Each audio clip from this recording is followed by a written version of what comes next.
Welcome back to the second episode of Table Zero. I am joined here by my co-host Fi. How's it going, dude? It's going good as ever. I'm getting ready to go to Vegas. My bags are being packed, and Ooh. I'm bringing a horrible deck list. And if you're on YouTube, you can already see our esteemed guest, Lampy, a Yu-Gi-Oh player, Master Duel player, Challenger Cup winner. What else? Caster? Introduce yourself, buddy. Hey everyone, yeah, probably mainly known as a caster in the European landscape of casting YCS events, but also still a passionate gamer and player for both of the digital and the TCG game, and happy to be here with you guys. Awesome. We are very happy to have Lampy on the show here again for a second episode. Again, if you're watching on YouTube, then enjoy this visual experience. If listening on Spotify, then, come over and check us out on YouTube as well. Let's start off our discussion today with a few events that took place this weekend. We are in between the Undisputed UDS Championship and YCS Costa Rica, the Team YCS, and we're just a few days ahead before Team YCS Las Vegas, which is extremely exciting. Phantom Nightmare going at it in full force. Let's start off with you, Fi. How are you feeling after this weekend? I think, you can kind of test out the format and see like what techs are being played, but you can only like test so much into the future. So this is like the very first event where you kind of like set your feet down. It's like, okay, this is the game we're playing right now. After UDS and Costa Rica, it is what feels like the very start of a format. But now, as things, your feet are on the ground. Now you know what game you're expected to play, and you build your deck accordingly. Yeah, Lampy, did you check out any of the streams, the games? Totally, yeah, I basically followed everything. I couldn't get enough of that because this new format is always super exciting, and those were the two big events that were happening, and I think they're both quite different in what they were, because on the one hand we have the UDS event with basically only pro players, stacked playing field with like super high competition, and on the other hand then we have the 3v3 YCS where also a bunch of very competitive Americans made their way over. But in general, like the South American, Latin American events always, like, at least people say that they're not that competitive, but then when you look at the numbers that came out of the event, they were pretty competitive at the end of the day, to be fair. Yeah, you cannot deny the skill. I think that, in my personal opinion, I said it over on my streams and my videos as well following that event, I think we were truly blessed with this showing of talent. I don't remember the last time, when you have a YCS stream, you got like 2 days. Day one, usually you get some random players, which is really cool to see like a lot of different strategies. Maybe not the top strategies all the time, but this was super concentrated in terms of like talent, deck building, the right decks to play at a certain event. It's also like a little bit different because you're coming into a very small tournament with literally all the best players in the world. So the mindset has to be different. So I'm definitely hoping this is not the last time we see something like this. We do have Master Duel Invitationals happening a lot. I wish we had a little bit more TCG Invitationals as well, like besides the normal YCSs. So that was really good. I think one notable topic about this Ultimate Undisputed UDS Championship was open deck lists for top 4. I've actually never heard about this before. I wasn't aware that this was a thing back in UDS times, I believe, as I've read online. What are your thoughts on open deck lists for top 4? For me, I don't know. It feels extremely like scary because on the one hand, I think it's there to, limit scouting and things like that, kind of level the playing field for everyone. But how is that like leveling the playing field? Because again, Yu-Gi-Oh is a game of unknown information. If you know exactly what your opponent is playing, especially in that game one, is huge. It feels like it makes going first even more unfair because you know exactly what you need to deal with.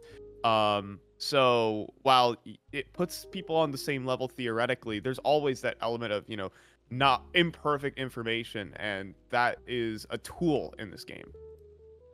Totally. I think especially I would be interested in whether they knew in advance whether that is going to be the case for this tournament, because I think this specific topic of open deck lists actually influences your deck building. Because if you know that your opponents are going to see your deck list, I think it's way more likely that you're going to show up with 2-offs, even 1-offs of specific hand traps, because you want to make it impossible for your opponent basically to play around your stuff, right? When I look at your deck list and they see, okay, he's playing 10 different hand traps, how am I supposed to play around all of them?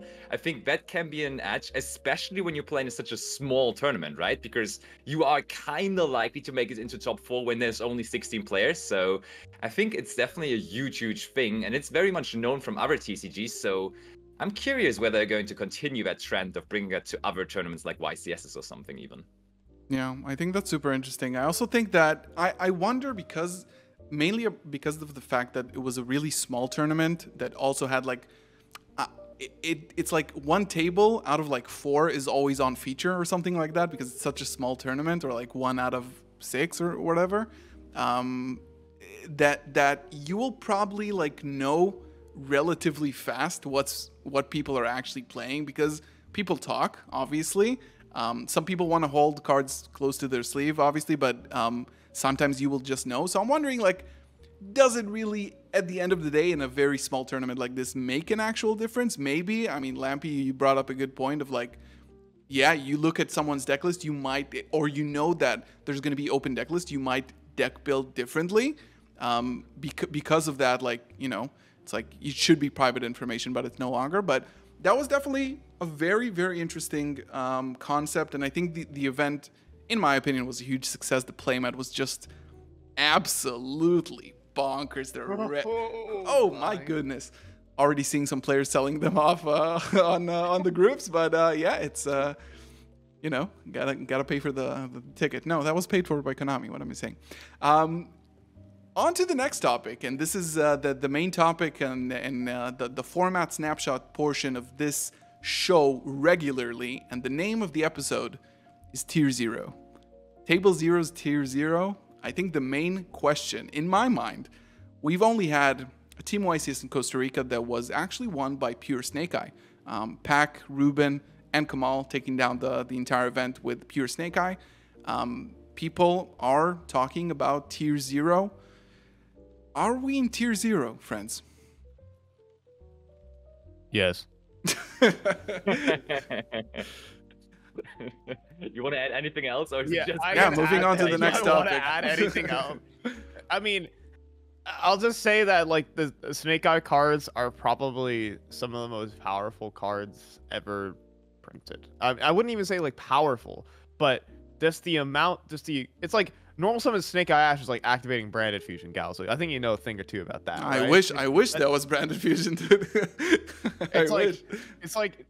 It's like normal summon Tour Guide and already having a Ruha and Trap in hand. Like if you want to do like an Unchained reference, like where do I want to go with this? Do I want to say like it's like Tour Guide, Seer Graph already? Like you just hard open everything. No, like Snake Eye Ash is just a mind-boggling card that allows.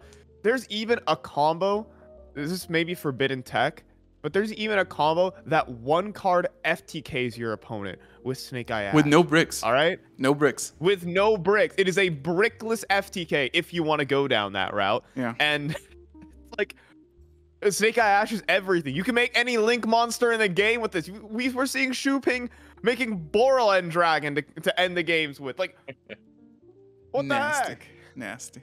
What are your thoughts, Lampy? As someone who casted recently a very, very strong Tier 0 format with Tearlament to Shizu, what are your thoughts on how it's looking? It's kind of early, but still getting a good picture. For sure. It's definitely kind of early, so I would like to wait until Vegas, until I get final confirmation whether it is. But the data we have received from this weekend, where, for example, for the 3v3 YCS in Costa Rica, over 80%, and that's a pretty big number, because I think we can even, when it's over 50%, you would tend to call something a Tier 0 format, but over 80% of the deck included Snake Eye cards in their deck in Top Cut, which is just massive, and therefore factor we cannot deny. It does absolutely look like we are heading into a Tier 0 format, and I'm definitely agreeing with Faye there that I also believe it is going to be that.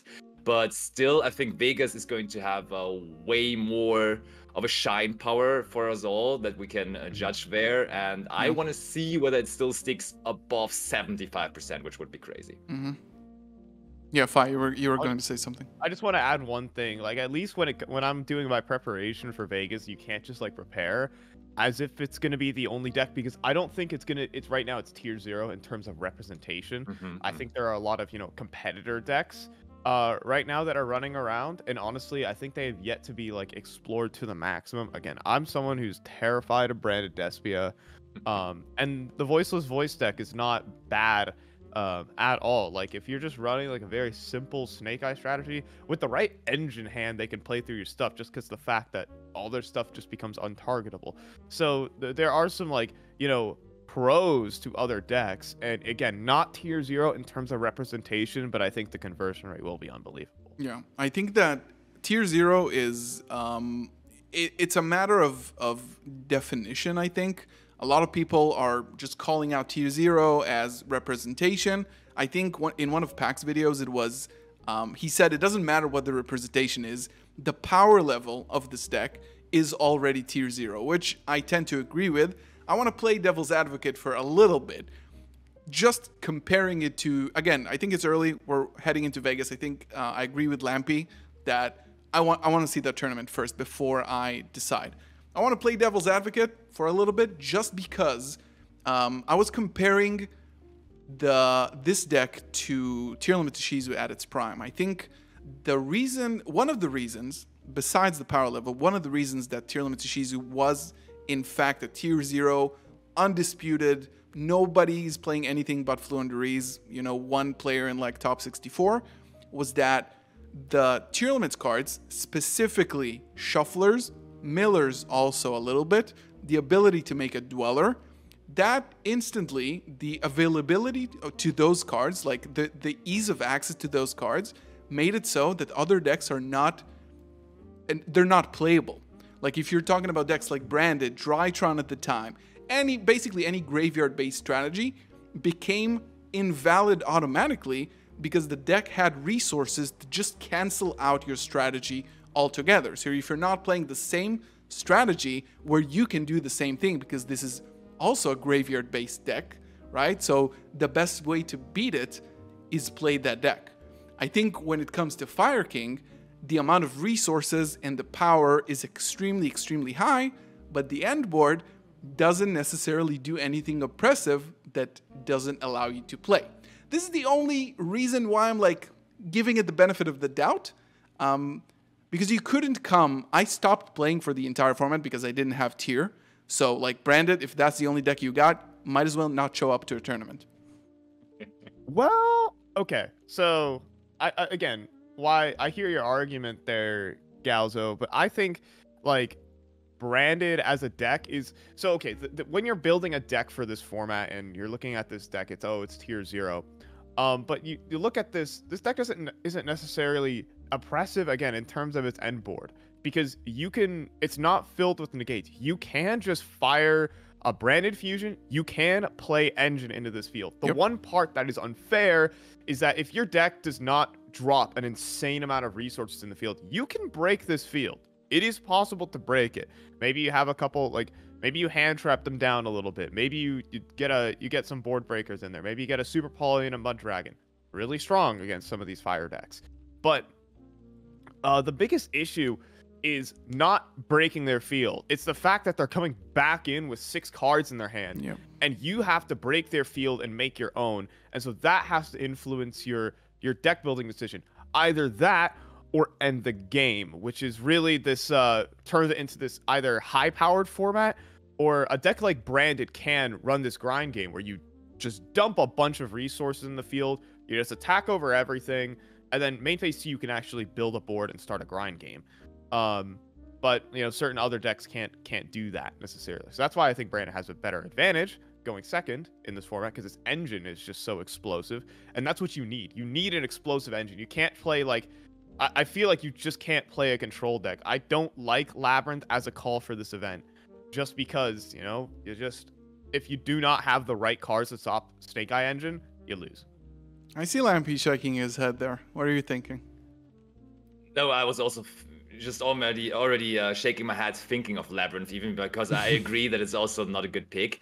It seems a little weird to me though, because you are mentioning the Telemans format, and I think the Telemans deck itself was a deck that was just the engine of the deck was so impressive, so great. So basically, you were building an entire engine pile in Tier 0 format, and those engine piles would even work against each other because you were saying like the shufflers and so on, those were things that were influencing the mirror, and therefore it's such a different Tier 0 format that we're about to head in now, because it's difficult for me to imagine playing a Tier 0 format with 15 hand traps in my main deck, you know, because like the last Tier 0 format I have in my mind is one where the engine was just so insanely strong and you had so many great engine cards that you didn't even need to include all of those non-engine cards. But now the engine is so small that you can actually, in pure Snake Eye at least, include so many cards in this deck as well, which probably just still makes it a Tier 0 deck, but it feels so much different from Telemans. Yeah.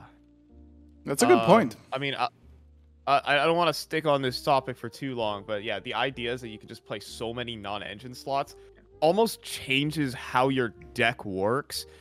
There's also like random different extenders if you want to play those as well. Like you can choose to play more engine. There's much more, like this is a Tier 0 format, but there is a much wider spread of deck building decisions that you can make in this format. Before we move on to the next topic, I want to dwell down onto one of the points Fi made about the fact that where you might get a chance to play into the Fire King board, but if you don't manage to end the game there, you are most likely dead on the crackback. And it may be one of the many reasons why people are already thinking about forbidden and limited list takes, which is personally absurd in my opinion. But I did want to bring this up just to entertain our viewers. Just a sentence on what you guys think currently before we're actually going into the format, because we can already have a pretty good picture of what's going on. What is the problem card? Snake Eye Birch. Hey, whoa. not Birch. Promethean Princess. I think that one's quite obvious to me. Yes, I think yeah, there's no doubt in my mind that Promethean Princess, like you can limit all the other pieces, but if you just want to like stop what we would say is like the toxic part about the deck, yeah, it's probably Promethean Princess. I think for an early take, if they do like a midpoint forbidden list, like before Nats maybe, I think one aspect that this deck could really like use maybe a small hit is actually, I've been calling out on this on Twitter, and people, as usual, have been calling me names, but I think, and this is also the cover, you're not seeing this, but this is the cover of today's episode, is Zelantis. The World Sea Dragon Zelantis. I think this might be a hot take.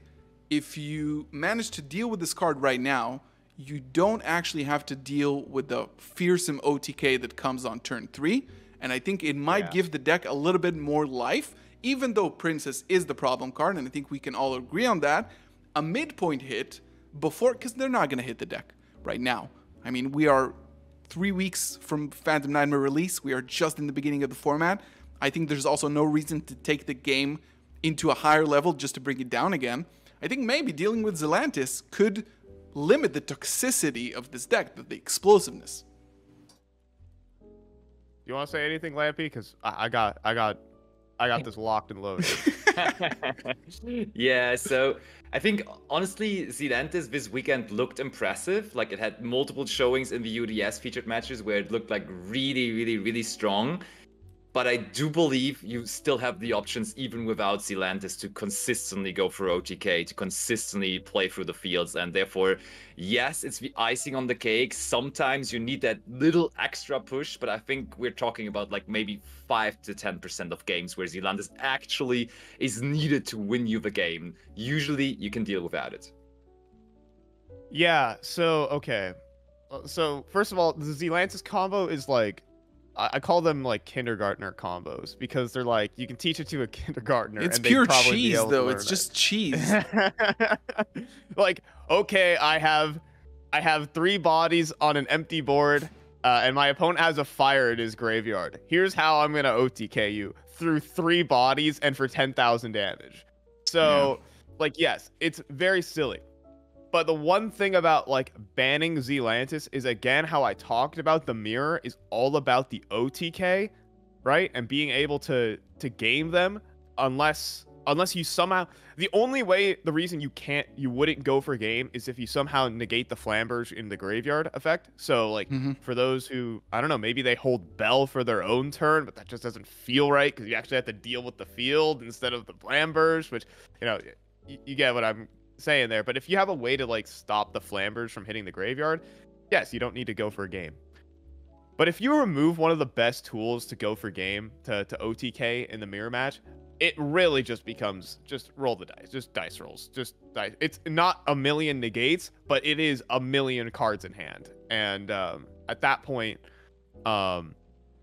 if you remove a very good way to OTK, then you know it's tough.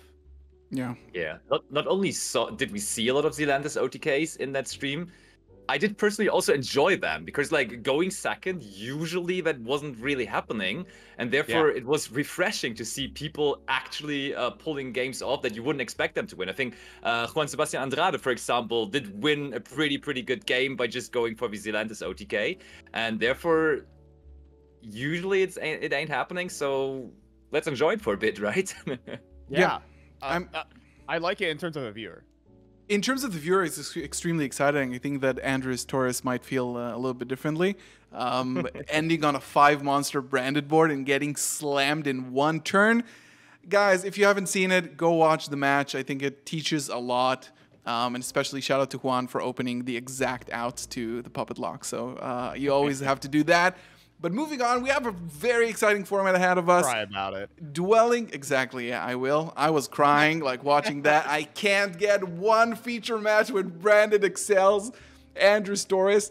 So we really like to, in this show, we like to dive deep into the format and also help you prepare for events and how to deck build and stuff like that. So I think one thing that was mainly sort of like prevalent or noted by me at least in the deck list that I've seen from the UDS especially, also from Costa Rica a little bit, was time cards being included into the side deck. So we've seen tech choices like Agave Dragon, we've seen Spooky Dogwood, which we sometimes see in big events because people don't want to, you know, sometimes games take a little bit longer.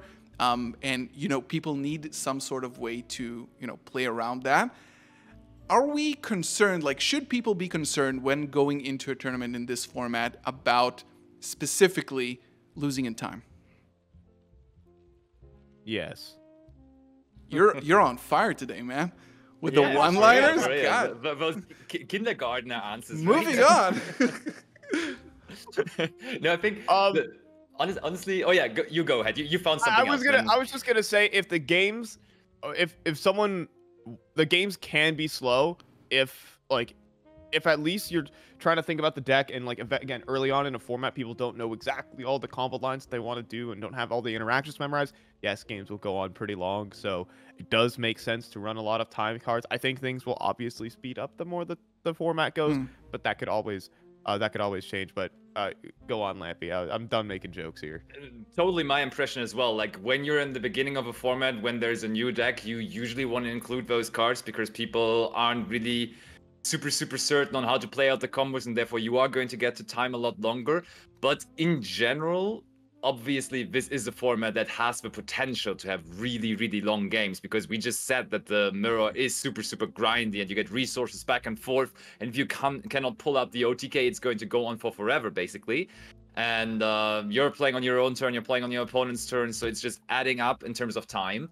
I wouldn't say it's 100% necessary to include time cards. I would probably play one though. If I would have to go into a tournament this weekend, looking at you, Fi, I would probably do it. Fi, so you owe me an answer. I do owe you an answer. Give the listeners and viewers some background. So okay, Spooky Dogwood has another purpose outside of time, and it's actually as a going first card in the mirror match. Because you know how I've just told you that this is all about the OTK.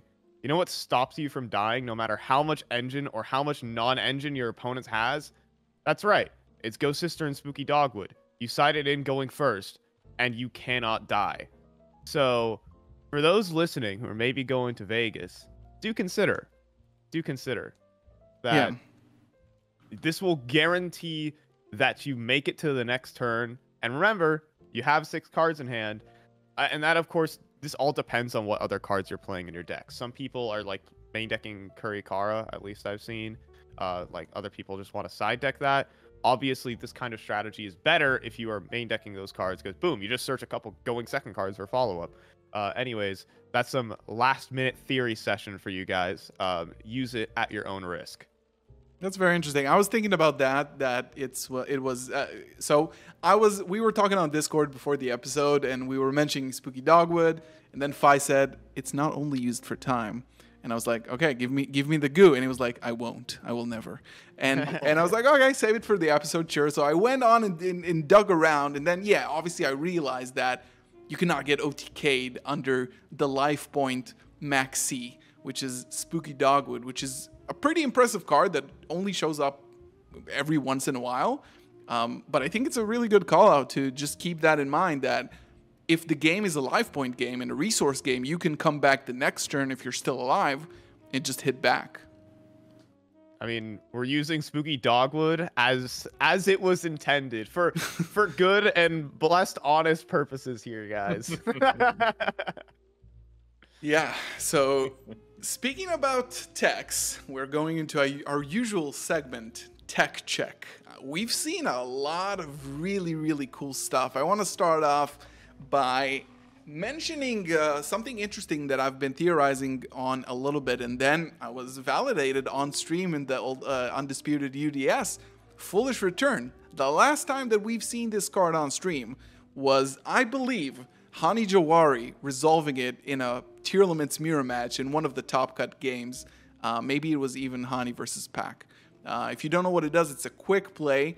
Targets a card in your opponent's graveyard, maybe both graveyards, shuffles it back into the deck. And we've seen it being pulled off on poor little Gimmick Puppet Nightmare, which was extremely impressive. But it is also a pretty interesting card to deal with a lot of the graveyard interruptions that do come from the side of Fire King. Fi is laughing his ass off. Let's hear what he has to say. Okay. Foolish Return is only exceptionally good against Branded. I would not be citing this in for Fire King. And I think from what I heard, Juan Andrade just played it because he just for Torres. Just for Torres is what he played it for. Because, like, you're not going to side 15 cards for the mirror. What are you doing? So it's like, okay, well, there's one guy in this tournament who's playing Branded. Yes, you're going to play Foolish Return. And it is the guaranteed way to stop the puppet lock for the most part, unless you have a set Solemn Judgment, which I don't think that's a Branded card, personally. So, but yeah, I don't think, like, unless the Voiceless LaVoice players are going for the Dynamondo end board, which is never guaranteed, because if they open, like, a 2-card combo, then it's fine. But Foolish Return, definitely a funny card if you really hate Branded, like me. Hey, whoa, hey. We've also seen stuff like Solemn Strike. We've seen Cyframe Gear Delta. We've seen a lot of interesting techs. Again, in the context of such a small event where everything is known, when you know you're gonna see open deck lists and stuff like that. We do want to help people prepare. So anybody's got a spicy tech for the upcoming format? I think I like, because right now everyone is just throwing around with hand traps, and I think this is potentially going to change when people are just picking up on the fact that everyone is doing it, and then usually when everyone is doing it, someone comes in and just says, hey, here I am.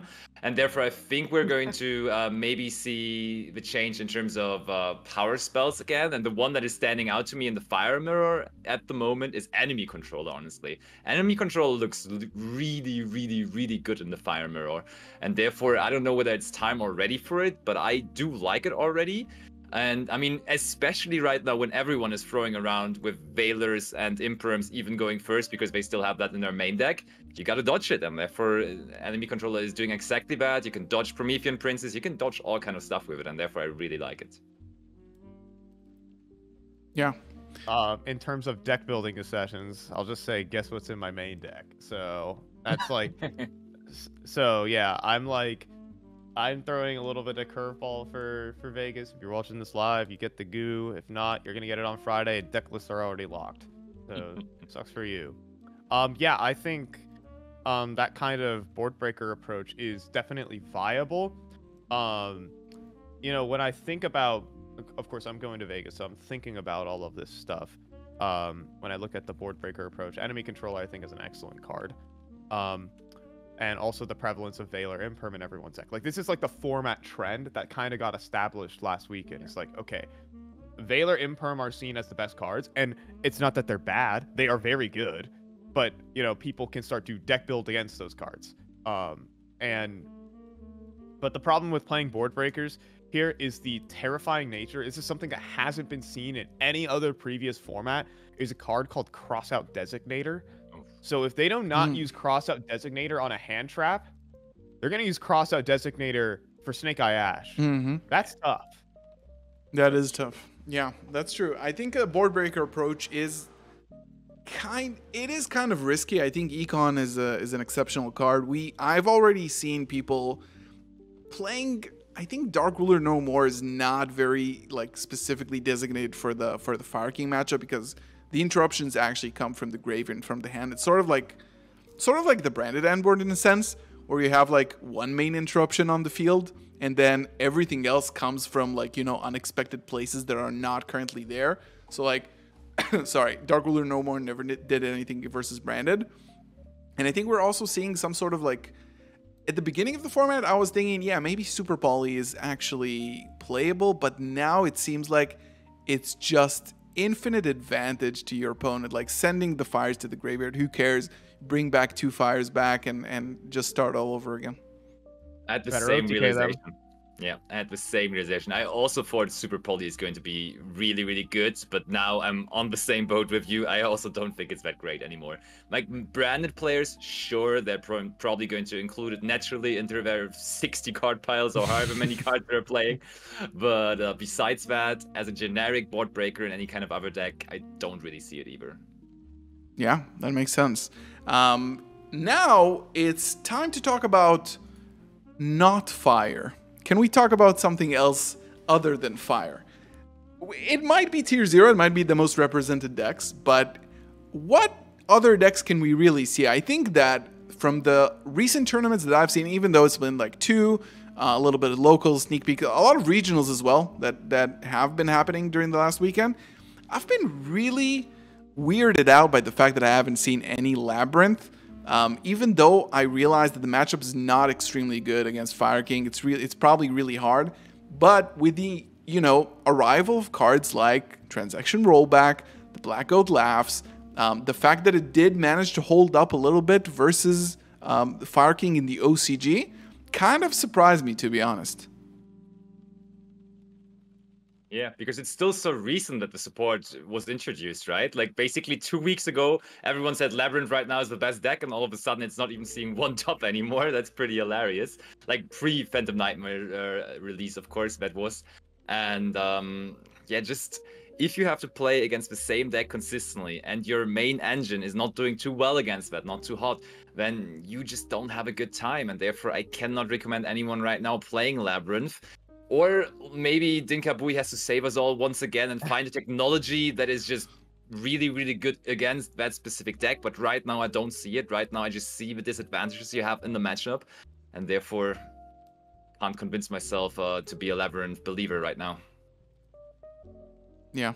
Labyrinth non-believer. I mean, if your name is Ryan Yu and you're showing up with Labyrinth, then, like, yeah, you've got a shot. Good job, buddy. I mean, we're probably going to see that. We're probably going to see that in Vegas, maybe. Hopefully we see some. I mean, listen, in day 1 features, it's going to be streamed, right? I'm assuming it is going to be streamed. So we're probably going to see some other decks trying to make it. I think we've already discussed branded. I've been as the branded guy, I've been feeling like branded it's not good, man. It's not like it is good, but I haven't been feeling it so much. I know you're scared, Fi, every time I say branded, but I'm always afraid of branded at the start of every format. You kidding me? yeah, but when you start playing Fire King, I feel like when you start getting the hang of the deck and you have it for yourself, then you realize like interruptions don't always matter. When you're playing branded, sometimes in a lot of hands, you will have the key line that you need to go to, even though the engine is strong. The fact that you don't really play board hand traps, and you play some board breakers, definitely puts you at a disadvantage, even though the engine itself is good. And sometimes even normal summon Albaz is the scariest thing against the fireboard, usually, because you're going to lose a body, right? If you end on, depending on if you have Apollousa or not, there's different Fire King boards, but like the standard, like vanilla Snake Eye board with like an Amblo Whale IP Flameburge, your links are gone. Like if you want to activate IP, that's fine. It's not going to matter. But overall, like branded is definitely a competitor. I think people are definitely going to play it. But also Voiceless Voice. We're gonna end this segment on Voiceless Voice. I think it's a pretty prominent strategy. We've seen it making a few tops in the recent YCS. I played it this week at a playmat tournament, and I was like, this deck is cheeks, kind of. I was like, I can't, because once you get your hands on Snake Eye, like, I mean, how can you play anything else? It's so unbelievably strong. I have high hopes for one specific person, and that is going to be Steven Santoli. He played that in Costa Rica. He's probably going to play it again this weekend, and he's the man that is going to bring Voiceless Voice to the top cut. I believe. I just want to say, like, yeah, I think Voiceless Voice is a very, like, I think that deck is scary. In the hands of a good player, as well as with the right build. Like the Brand Infusion package is interesting, helps the deck lose to Ghost Spell less. Introduces extra resources into it, can play a good amount of non-engine. You know, just has a pretty strong and recursive end board that, I mean, if you do not open decent non-engine to break it, like Fire King Snake Eye cannot push through that. Just because having a hard negate, like normal summon Snake Eye Ash, it does not matter. They click the negate button. Like no amount of econs, fire Kirans, or I don't know, like super polys are gonna get you through. That is actually the one issue. Or Kirin does make a difference though. It doesn't target. That is true, right? And you're able to clear some of the field. But I think the fact that you have a summon negate, you have like a pop 2 most of the time. I think Saravis is absolutely insane against Fire King. The ritual Saravis, you can sometimes even get to it twice. No, not the hand effect. The on-field effect, like the summon negate. It's all about link climbing in this deck. You stop them at the right time, the summon is negated. Usually, it's done and dusted right there. This is a very, very strong effect. It's also not once per turn. Comes back to the hand, provides additional targeting protection. Could be relatively explosive. Interesting you saying that about Santoli. I really, it's going to be Fi's next video probably, how Santoli won Vegas with Voiceless Voice. Everyone was doubting him, but he managed to do it. Before we leave this segment, can we just talk about how Rescue Ace is completely dead? Oh, what's Rescue Ace? Don't remember. Yeah, that was quick. Everyone has just forgot about that deck. I don't want to play with you anymore. Dropping Toy Story. Again, I have high hopes for Vegas that we managed to see some other things. I mean, it's been narrow. I mean, we're gonna see something. For those listening, Fi's shaking his head, nodding his head to say no. I don't know. I think I have high hopes for day one to see some goo. I'm just saying that Rescue Ace is hot garbage right now. Like, you just brick. You just brick. I'm sorry, you just brick. It just doesn't work. Yeah. I'm like, Lifter went to 1. Jesus. Oh, if you want to know like the goo, then in Pure Snake Eye, you run the 1 Hydrant, 1 Preventer in your deck. Oh, for okay, a okay. Rescue Ace engine, so you can link climb. It's funny, but It's kind of I broken. don't know. That Don't is try kinda that at broken. home, kid.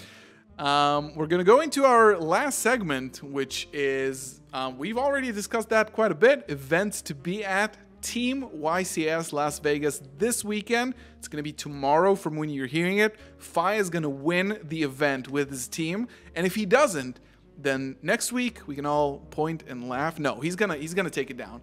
I have high hopes. Fi, tell us as someone going to the event, tell us your thoughts and feelings right now. I mean, in terms of like my deck list and my ideas for deck building, I think they're really strong. For the event, all I need to be worried about is my own play. And also, you know, it's a team event, so I got to make sure my teammates are on the same page. But they're strong players in their own right. So they're people from my local area, but don't worry, guys, they've got tops. So. Lampy, I wanna hear your thoughts as someone who's casted numerous events. Probably not a team YCS because Europe doesn't get a lot of love recently, but kind of like seeing from your eyes, how does it look to like prepare for this event? You know, eat well, shower in the morning, come prepared. How does it look like from your eyes as a caster?